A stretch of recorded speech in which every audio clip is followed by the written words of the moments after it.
You're listening to the Future is Freelance podcast, the show for digital nomads and slowmads, consultants, remote workers, e-residents, and everyone living a life without traditional boundaries. We're here for people who defy categorization and make a living and a life their own way. Every Freelance Friday, we bring you expert tips, inspired insights, and stories from the frontiers of freelancing to help you achieve success with your borderless business, whatever success means to you as you live life on your own terms. Now, we're coming towards the end of season 4, if you're listening to this around the release date.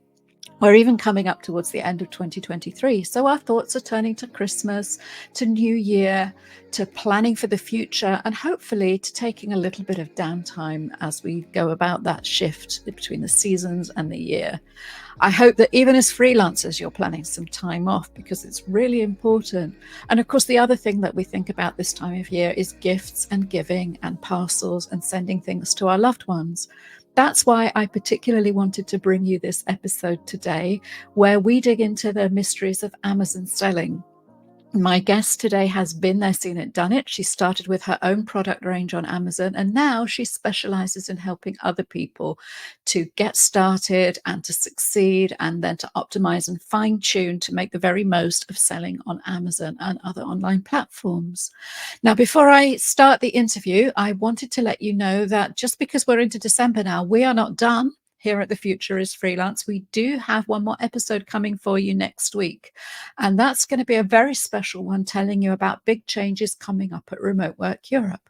Now, I know a lot of people listening to this will be based in Europe, and you might well be part of our community already.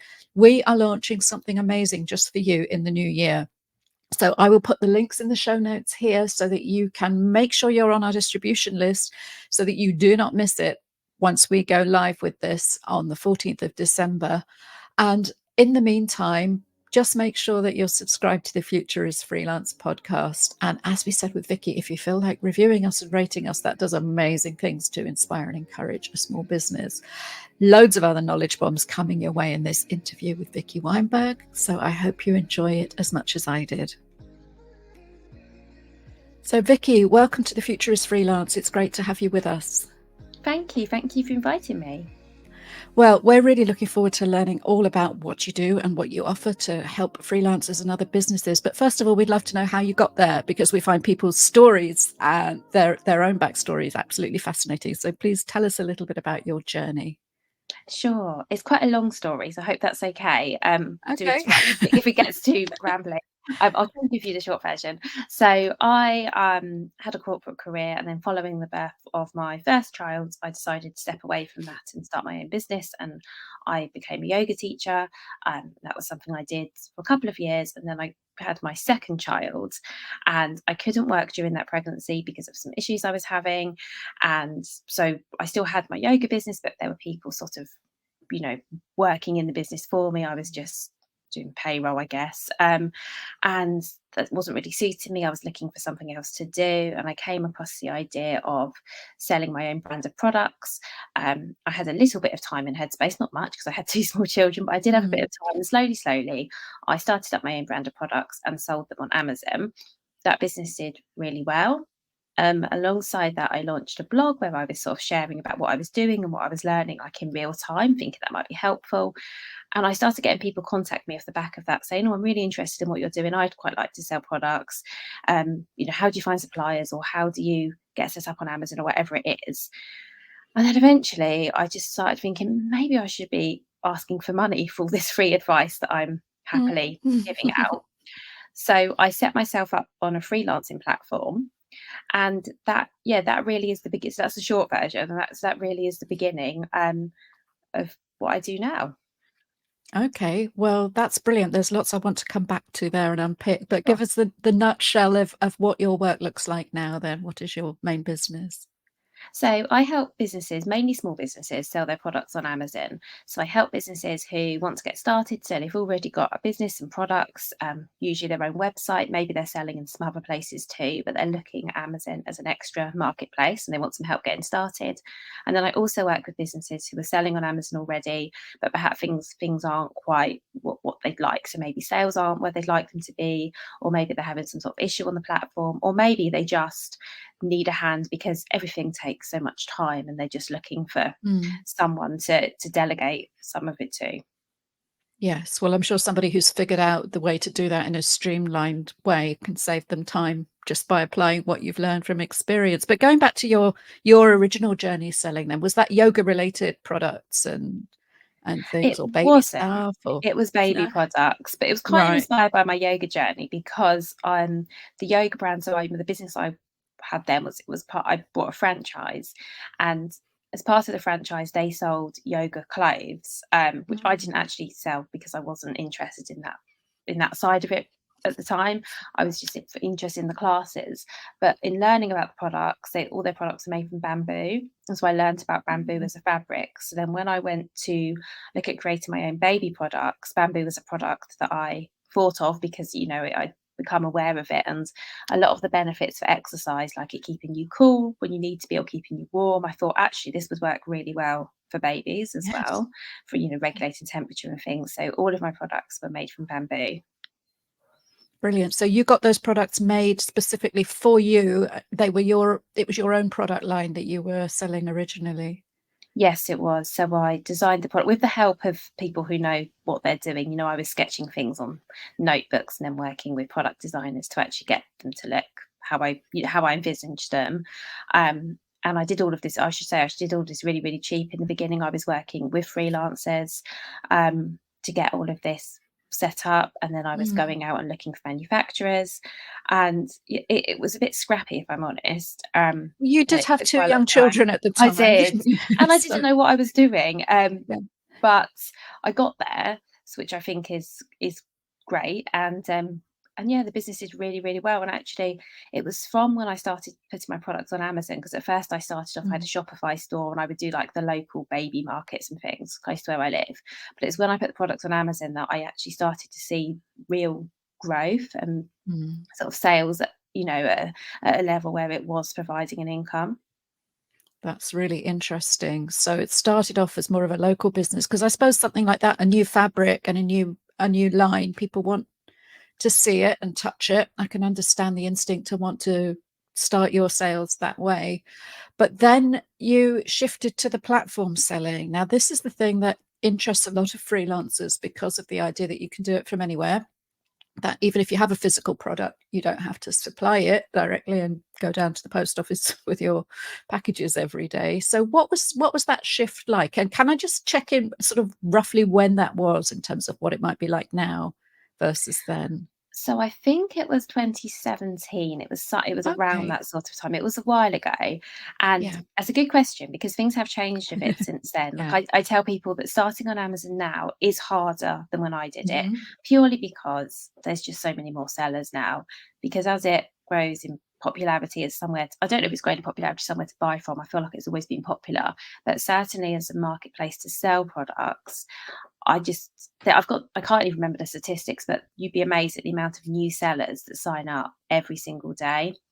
So it just gets more and more competitive. And then, of course, those that have been on there 10 years, 5 years have got a bit of an advantage because they've got all that history built up. Mm. So it does get tougher and tougher, which I guess in a way for my business is great because it gives me, you know, but basically there is a need for people who know what they're doing, who can help. But then I do also feel for people who have great products and they're a perfect fit, but they're Mm. struggling to get going because it's never anything they're doing. It's just the fact that it's just got so competitive. And I do feel for people because yeah, it is a really hard marketplace to get into, or it can be. Yeah, I suppose that's like anything, isn't it? Like coaching, podcasting, writing, whatever else you Yeah. do. You look around and think that would be a great business model, but actually there are so many people doing it that cutting through and actually being visible is something that's so much harder to do. So you started doing this in 2017, and you mentioned that while you were doing it, you were blogging as well. So part of that learning out loud, you did say that you found some of your early efforts more scrappy and experimental, but you were sharing that as you went along. I'm really interested as a content creator myself, what difference you feel that made in your sales and your message and your positioning, the fact that you were blogging at the same time. I think it probably did help with visibility, because I think because I was blogging, and so there was I was blogging at least once a week, so that I feel like that probably helps. And I didn't know much about SEO and things like that then, but actually it probably helped in terms of I was creating content consistently. So that was probably really good in terms of people finding me. I don't know that it did much for my product sales, but it definitely was the spark for me starting my own business, because people were finding me and asking questions. And that was kind of like I said, the original seed where I was like, okay, people are actually interested in what I'm doing, what I can do to help them. And I think as well, there's always a thing at the beginning where you feel like, I can't take money off someone to help them with this because I'm not an expert. Who am I to charge for this? But I think once I realised that actually I didn't need to be the expert back then, I just needed to be able to help the person I was like, genuinely help them. I would never take on work if I couldn't do it, or if someone asked me a question I didn't know, I would always say, actually, I don't know. But I think when I genuinely could help someone, I really had to make a mindset shift into, actually, it's okay for someone to pay me to help them with a problem they're having if I can solve it, if that makes sense. Yes, absolutely. But that's a kind of imposter syndrome, isn't Hmm. it? That sort of, who am I to set myself up as this, and then needing to be reminded by real life that if you've figured out something, you're one step ahead, and you can actually give somebody that shortcut to information and expertise that's probably out there in the public domain because you found it, but you found it the hard way. And you figured it out. Now you can package that up and offer it to somebody else. They can go straight to where you are now in terms of expertise. Then that's an asset, right? Absolutely. And that's something that's kind of the point of the blog, was for people to avoid making all of the mistakes that I did. Mm.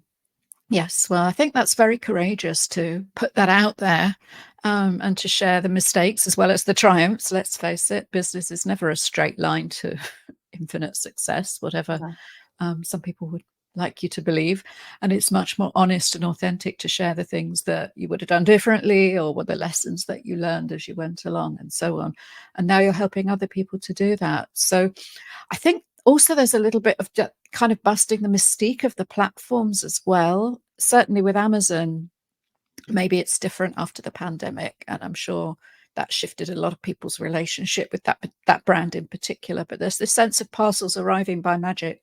And maybe people don't realize as much that there are private sellers on there, as well as the Amazon fulfilled product lines. You mentioned that number's growing all the time. Have you any idea sort of what sort of proportion that is? Or oh, it's huge. And I really wish I had the figures in front of me, but there were thousands of new sellers every yeah. day.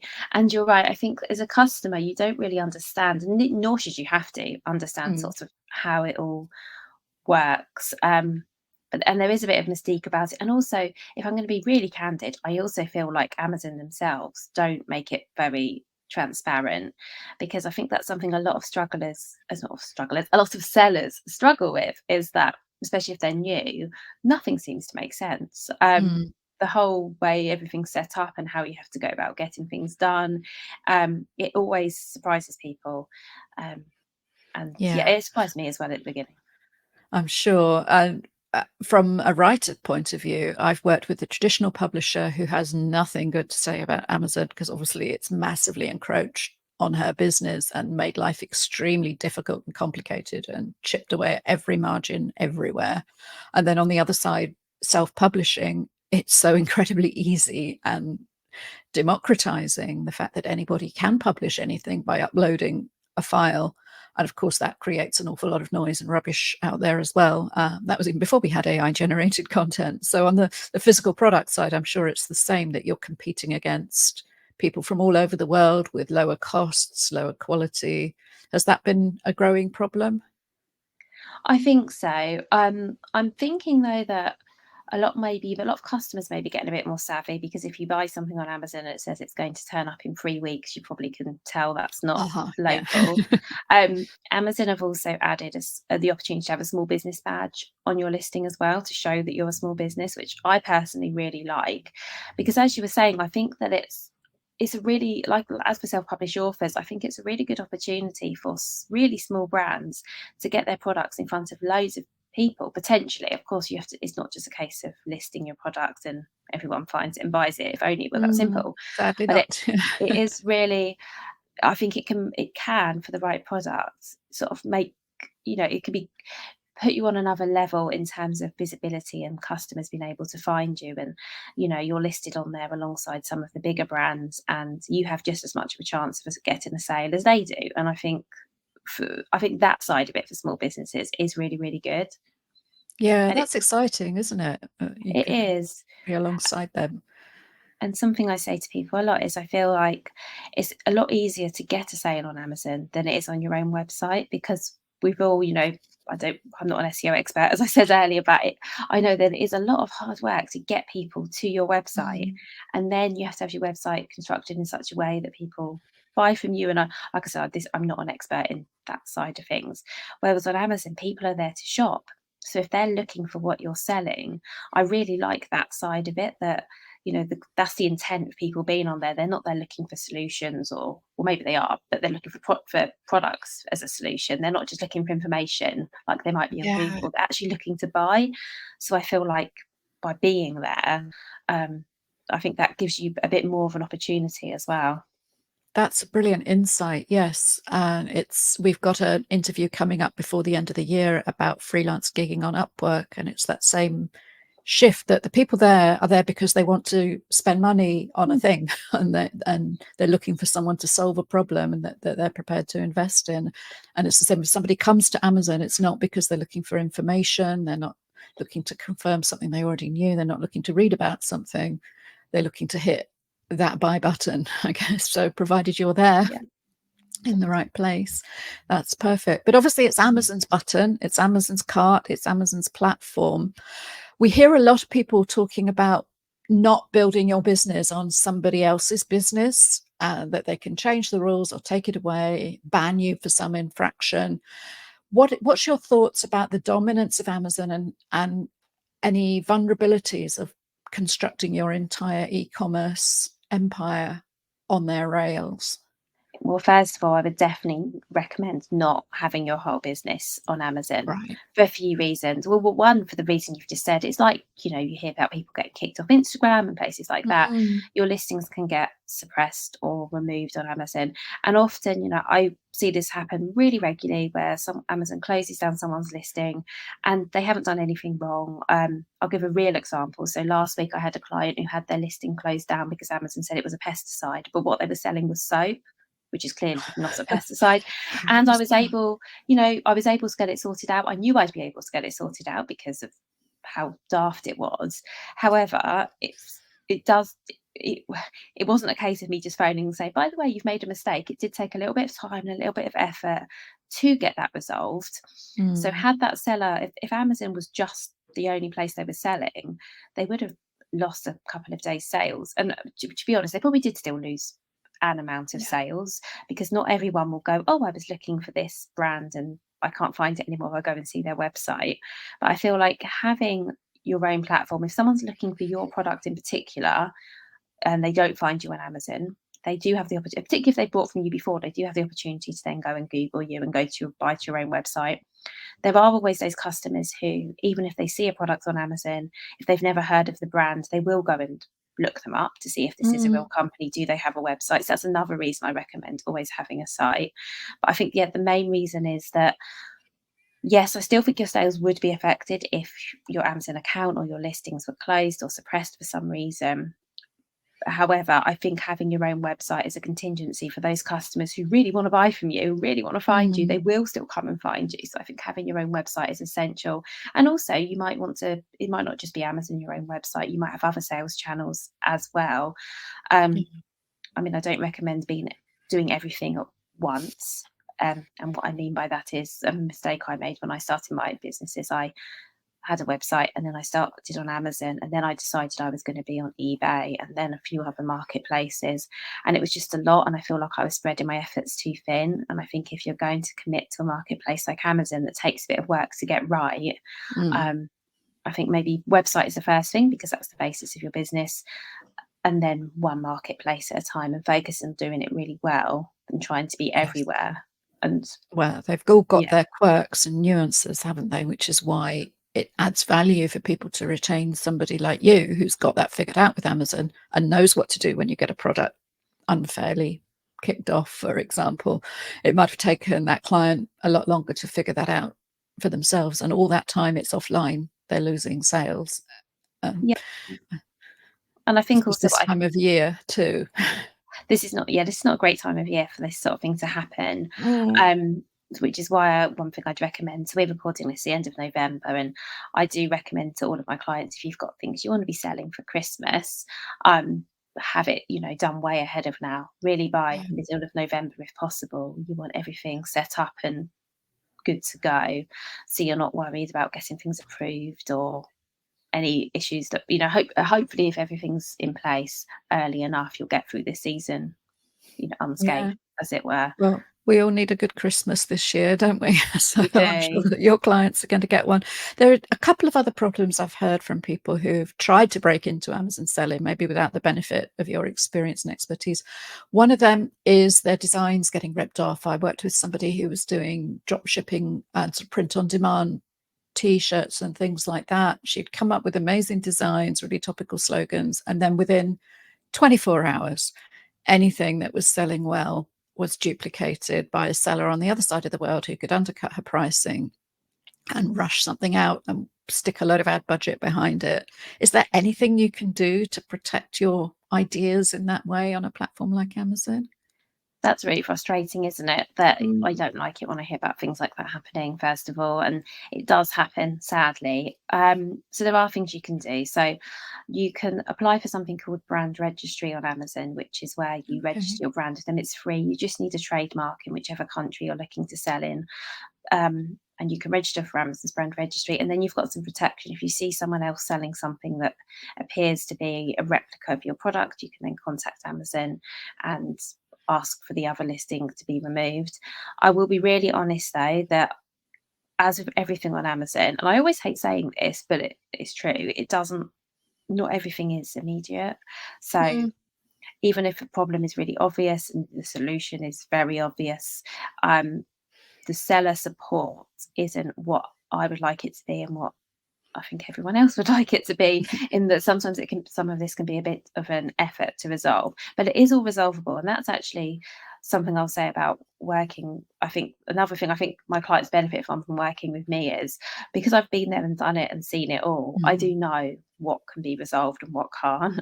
And by the way, Right. 99% of things can. There's very, very few times where I've said, actually, I don't think we're going to get anywhere with this. Most of the time, things can be, but it can seem very bleak. So I think that's the other thing about working with someone who's got a lot of experience, is that I know sometimes a client will come to me and they're very despondent because something's happened, maybe a listing's been pulled, and I know that I can fix it. Whereas to them, Yeah. it perhaps looks quite hopeless um, Oh, they've because it never can. come up against it Yeah. before, and I suppose it must feel very powerless as Mm. one sort of solo entrepreneur up against the vast global machine that is I think Amazon. so. Where do you even start?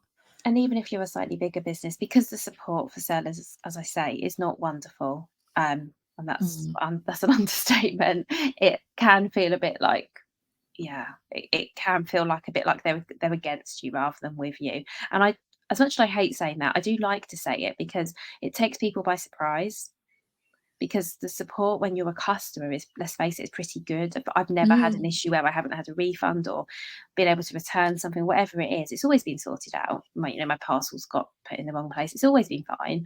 But as a seller, it's just the level of support isn't that good. And I always like to share that when I'm talking about Amazon, just so people know it's not them. Like, it's nothing Yes. personal. It's not them. It's not their business. Um, it But you're happens. not sugarcoating anything. Clearly, it's part of your brand value is obviously to be very honest about that and what can and can't be done and how you can help people. You have to work within the tools they give you, I suppose. And if that's Yeah. not great, then that's a value add where you can help people. And the other problem, it was actually the same person I was talking to earlier this year who had her t-shirts designs ripped off, was that some of the sellers who were doing that to her were flooding the place with fake reviews. Now, I know that's a problem on a lot of different platforms for buying, selling products and services, but do you think Amazon's got a handle on this? Has it got worse recently? Can anything be done? You can, again, you can report reviews, particularly if you think they're Right. false. Amazon do try and clamp down on reviews themselves. So I've had clients who've had reviews removed because Amazon have felt that they were fake reviews. Mm. It does happen. It does happen. They are trying to cut down on it. They're trying to really tighten how you get reviews. So it's almost I feel like it's we've almost going there's almost the other problem as well. It's almost impossible to get reviews because you can't Oh, ask people yeah. for them. It's so hard to ask. We used to be able to email people and ask for reviews, but now 99% of customers don't want that, so they've turned that off. That used to be something customers couldn't remove, but now most of them do. So if you buy on Amazon now, you'll probably see you get all of those emails about your orders being dispatched, etc. But you won't get the ones saying please leave me a review because those don't Right. come out anymore. So as a seller, I think you almost have the other problem, which means if you're a seller struggling to get reviews and you can see someone with all these fake reviews, it's particularly disheartening because Mm. yeah, I think reporting it as you see it is always good. Um, I mean, but I think beyond that, it's really, really hard. And I know Amazon are tackling it, but as I said, they've almost created a problem in doing that for the people who are getting their reviews legitimately, because Yes. it is so hard. And that's one thing that clients ask me about all the time. And I think the biggest issue, well, not the biggest issue, but a big issue for a lot of sellers, particularly new sellers, is just getting reviews. And It's a because it's big getting ask. harder, People yeah, find it hard to do, it's something I struggle with as a writer. As a podcaster, hint, hint, everybody listening to this, it would be very easy for you to go and write me a review. The links are right there in your show notes, but the friction of actually doing that and clicking over, and maybe it's something that we could think about as we're recording this at the end of November. We've just had Thanksgiving in many parts of the world. The best way to thank an independent seller, writer, creator, anybody who you felt well served by this year, you can actually be part of that, fighting back against the tide of fake reviews and express your gratitude at the same time for free by popping over and finding out there'll be a way, right? Even though yeah. Amazon doesn't send the emails anymore, it's there on the page. It is. Write If a you go into review. your orders, you can do that. And that's such a lovely idea. And I think an extra issue on Amazon, and I think it's worth pointing out, is that a lot of people, when they buy on Amazon, don't even always realize they're buying from a small business. Like, yes, Mm, lots of businesses now have the small business badge, but because of the way the platform is, it's a bit more impersonal.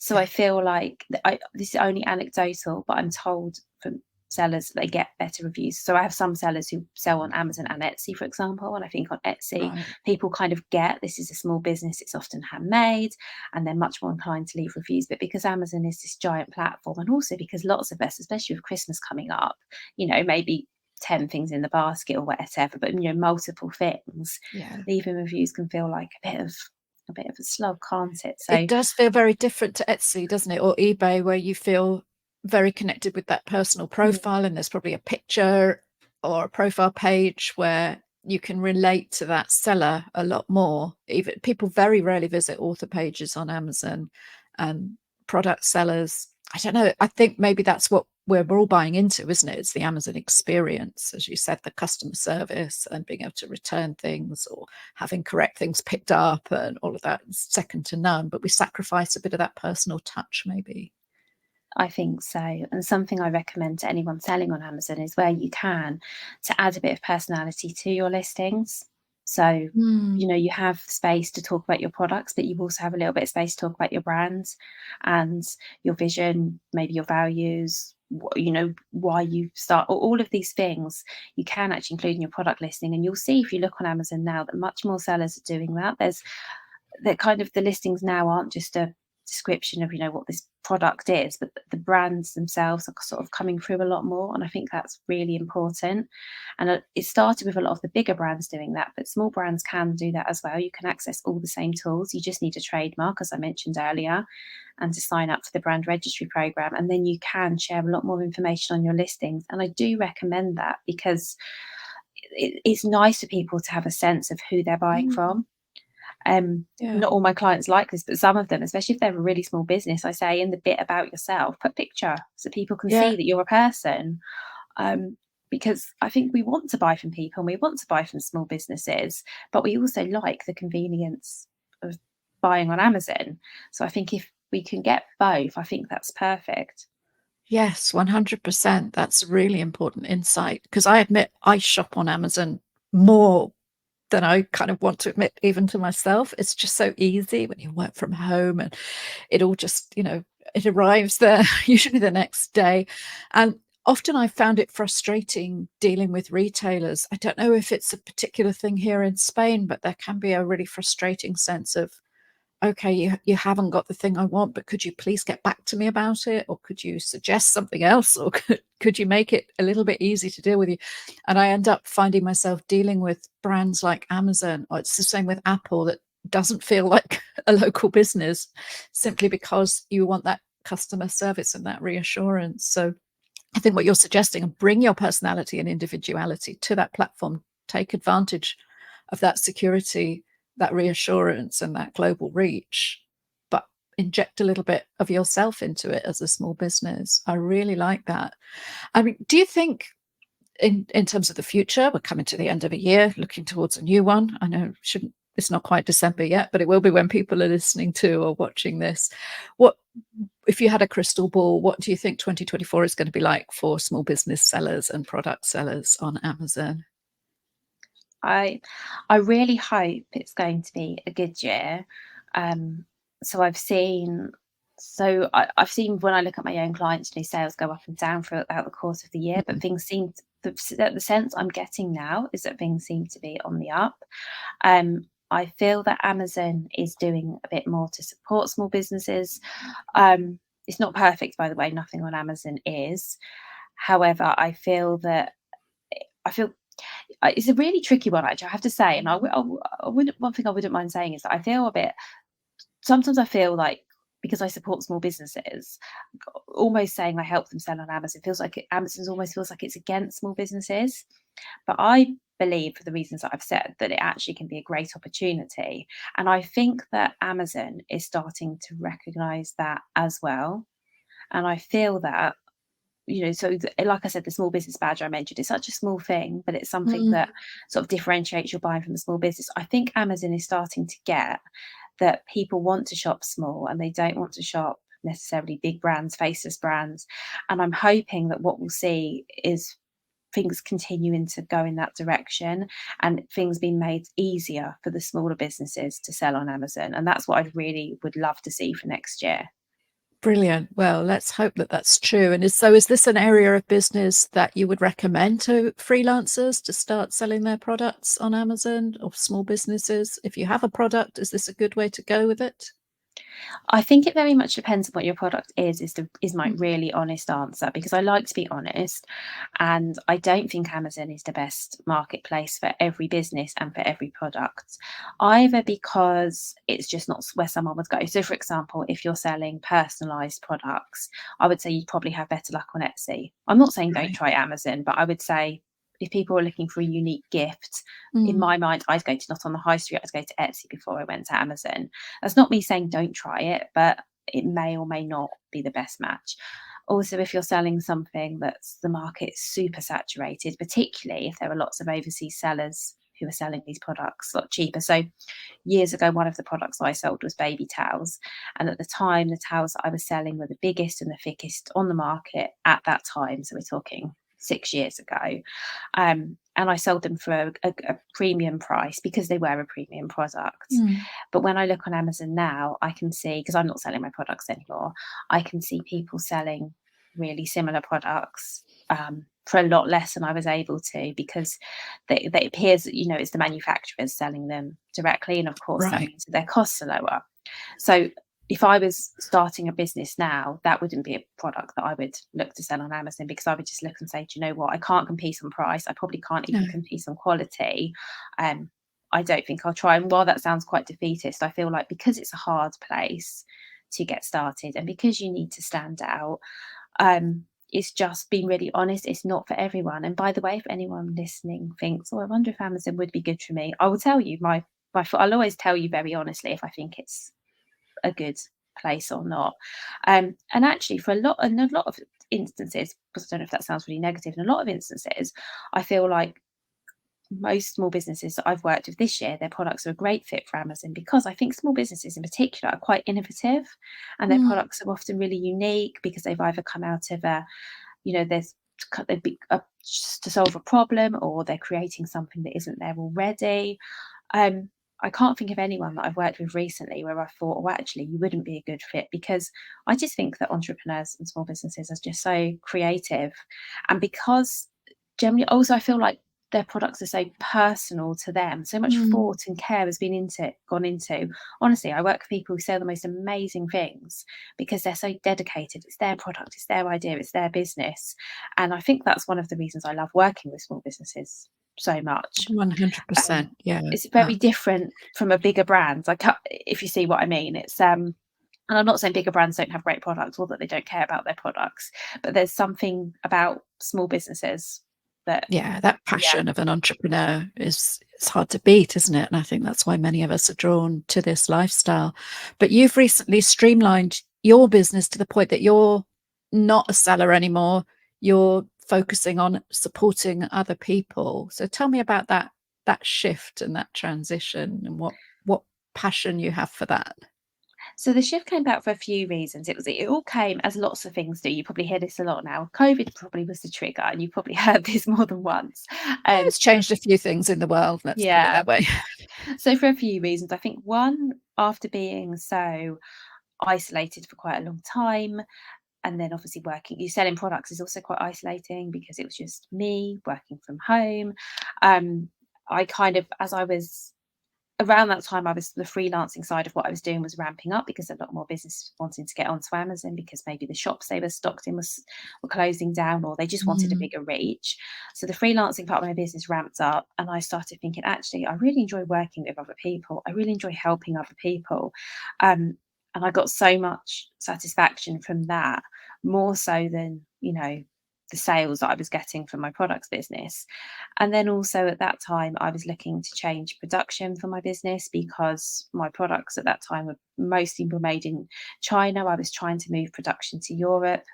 And then Brexit happened. So that also got hard. And it got to the point where the selling product side was getting hard. And I wasn't sure that the positives outweighed the negatives anymore. There were lots of mm, delays on production because as factories reopened, they were prioritizing bigger brands with the larger of orders, which course. makes Yeah. total sense. And then there were lots of shipping delays, and it just everything just felt really hard. And I just had a look at things and thought, you know what? I'm getting much more enjoyment from working with other people, helping them sell their products. Um, I just was getting quite energized from Mm, working with other people after years of working mainly in isolation, working on yeah. my products, typing away at my blog. Um, and I just thought, this is much more rewarding. And also by that point, I think I'd also had this big shift I spoke about where I was like, actually, I do know what I'm doing. I can Yeah. consider myself an expert. I've been doing this long enough. It's funny how you have to have this thing in your head where you're sort of like, oh, I am an expert now. But I got to the point, I got there anyway, possibly a bit late. So I was like, do you know what? I do feel validated. I do feel like I've got something to offer. And I'd really like to do that. Brilliant. Well, we're freelancers. We don't have a manager coming along and giving us an annual performance review and saying, okay, Vicky, you're ready to graduate to helping other people do this thing now. So here is your new job title. We have to evaluate ourselves. We have to promote ourselves. We have to put ourselves first. And we have to recognize what we can and can't do, where our true fulfillment lies, where our zone of excellence is. And for you, that's clearly helping other people follow a similar trajectory that you've trodden from the home business, the products, into selling, into scaling, and beyond. So, this has been a really wonderful journey with the Future is Freelance because you exemplify it so well. We're going to put all your links in the show notes, obviously, but in case anybody's driving, please stop before you take notes or anything. But if anybody's listening right now, where can they get hold of you, Vicky, to find out more? The best place is my website, which is vickyweinberg.com. You still might need to look in the show notes because it's quite tricky to spell. But I'm sure if you type it into Google as it sounds, you'll find me. And I'm on Instagram as well as Vicky Weinberg UK, and I'm on LinkedIn. Yeah, you can find me everywhere. Brilliant. Well, I'm sure lots of people are going to do just that as they get through their own Christmas shopping, Black Friday madness, and all those packages line up outside. Maybe next year their own products and goods will be part of that pile on everybody's doorsteps with your assistance. Vicky, thanks so much for joining us on The Future is Freelance. It's been a real pleasure. Thank you so much. Thank you for listening to the Future is Freelance podcast. We appreciate your time and attention in a busy world and your busy freelance life. If you enjoyed this episode, please share it with a fellow freelancer and help us grow this movement of independent entrepreneurs.